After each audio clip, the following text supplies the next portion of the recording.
Hello and thanks for watching. Today we're going to discuss one of the worst movies I've encountered in a very long time. It's called Rise of the Black Bat. This movie manages to get a 1.3 out of 10 score on the Internet Movie Database. That abysmal rating is not caused by one or two trolls who just don't like the director. No, that 1.3 out of 10 rating is the result of 811 IMDB users casting their votes. Wow! Now in this video I'm going to review Rise of the Black Bat, but this movie is so ridiculously bad that I can't deal with it in one video alone, so I have to split it up in manageable chunks. So this video is part 1 of my review of Rise of the Black Bat.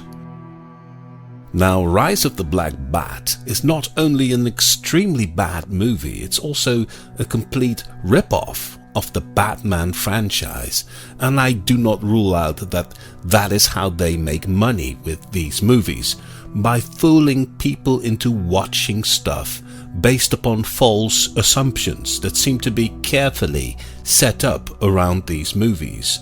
And to demonstrate that, we can look at the premise, the costumes, the promotional material, the title and the timing of Rise of the Black Bat.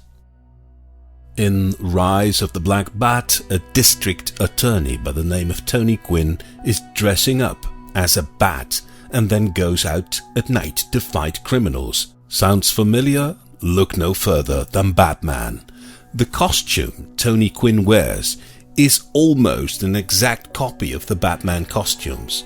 The movie poster is very reminiscent to the cover of a Batman comics book, and that poster is even faking the audience on another level, because nowhere does the actual movie look like the movie poster.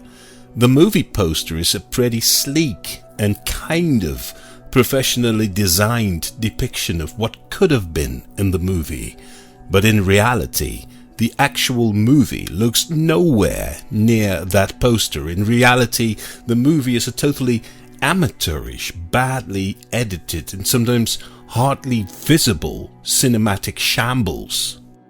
And then, to make the rip-off complete, even the title, Rise of the Black Bat, looks very much like The Dark Knight Rises. That was the real Batman movie that was released in the exact same year, 2012, as Rise of the Black Bat. Now imagine you paid to see this movie. Perhaps you bought the DVD in a low-budget store because you thought like, hey, this is some kind of Batman spin-off or something. Let's give it a try. And then when you start watching the movie, and when you are only 44 seconds into this movie, you just know that you're f***ed. Just wait until the counter hits 44 seconds. And bingo. When you see this kind of bad image quality, bad lighting, silly costumes and a virtually non-existing movie set, then you know that you are scammed. From that point on, you know that the only way this movie will ever be relevant is because movie critics will put it on their lists of worst movies ever. Movies like these derive their relevance from negative publicity. It's the reason why they exist. Making very poor copycat movies apparently is a sustainable business model. So the movie starts off with these two guys who must be villains, because just look at their hats and their raincoats and look at them standing in the dark, so they must be villains, right? And also note the ridiculous lighting. Why would these guys be standing in the dark with their backs against the wall while apparently some studio light is shining right into their faces at a very close distance? I mean, why? And now what happens? One of these goons needs to pee and goes to a back alley to make that happen, but the other goon already gets nervous when his mate doesn't return after exactly 20 seconds. pretty quiet, huh? Yeah. Not much going on. I gotta take a leak. Make it quick. Boss has cameras all over this building. Yeah, I'm just going around the corner. Right. Make it quick. Okay, Mom. Shut up.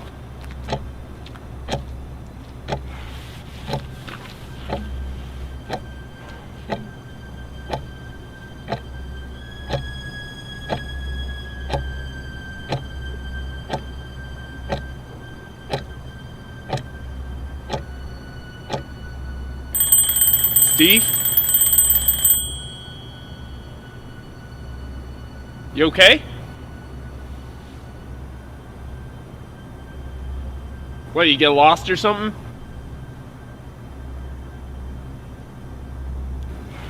I swear I'm gonna kick your ass if you're messing with me. Now, I don't know about you, but if you're in some kind of dark alley and you need to pee, you'd first need to find a suitable place. Then you have to perform the actual action. Then you have to make sure you're decent again, and then you'll have to walk back to where you came from. That would take me minutes, but this stupid goon thinks that you can do all of this in 20 seconds. That doesn't make any sense. Now, of course, his mate doesn't return, so the impatient goon goes to look for his friend, and guess who is in that alley fighting criminals? Of course, it's the Black Bat. So let us take some time to appreciate the first appearance of the Black Bat in this movie. Now remember the first appearance of Batman in The Dark Knight Rises. Batman's first appearance is always an important moment in a Batman movie. It introduces the character and his strength and wit and gadgets, etc. Well, this is how that works in The Rise of the Black Bat. Are you serious?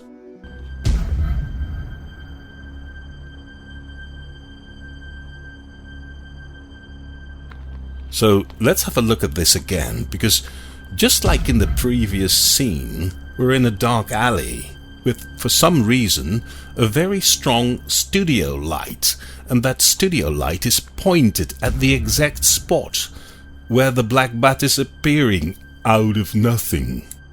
So that means that the Black Bat was in full sight all the time. When this goon entered this alley, he should have seen the Black Bat right from the start, apparently just casually bending over forwards in a shady alley for some reason, where other men apparently come to urinate. What in the sweet Lord's name is this movie trying to tell us about the Black Bat? Of course, the Black Bat overpowers the second goon with one simple movement of his arm. And notice how the Black Bat continues to look right into the camera while strangling this goon. Why? What? And then comes another important moment. We are introduced to the voice of this mysterious Black Bat. This moment is pivotal because his voice could be used to emphasize his strength and menacing character. So this is what the voice of the Black Bat sounds like. My name is Anthony Quinn, and I'm the district attorney of this city. And then it's time for the Black Bat to take out some more goons. So if this goon is supposed to guard something or someplace, then why is he standing with his back towards the door? I mean, that is completely stupid.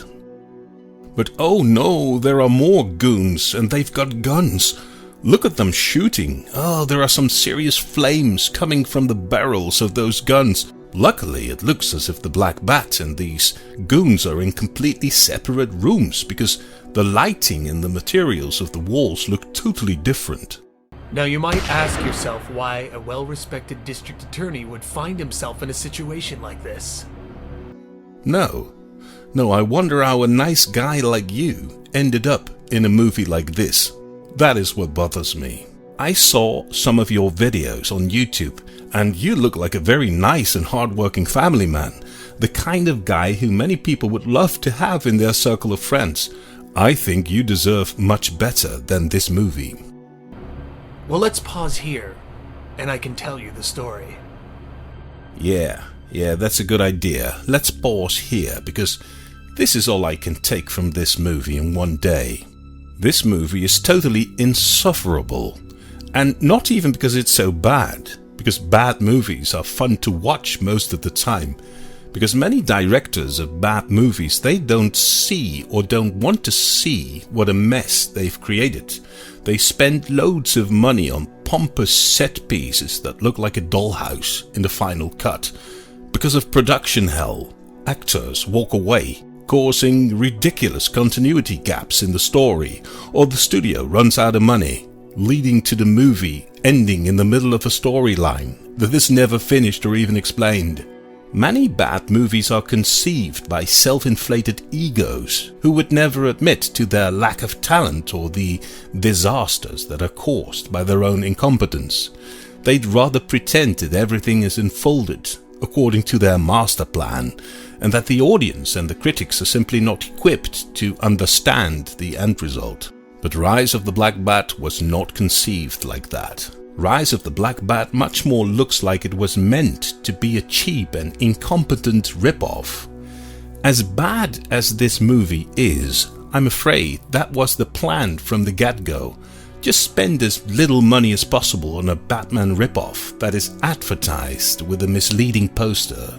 All of that might seem like I'm jumping to conclusions based upon just watching a few minutes of Rise of the Black Bat, but no, that's not the case. Of course, I watched the entire movie, and from here on it's getting even worse. But reviewing this movie turns out to be an absolute ordeal. So this is where I have to stop for today. I hope I somehow get rewarded by you clicking the like button to show some appreciation for the fact that I watched this monstrosity of a movie so that you don't have to. So thanks for watching, and please come back to watch part 2 of my review of Rise of the Black Bat.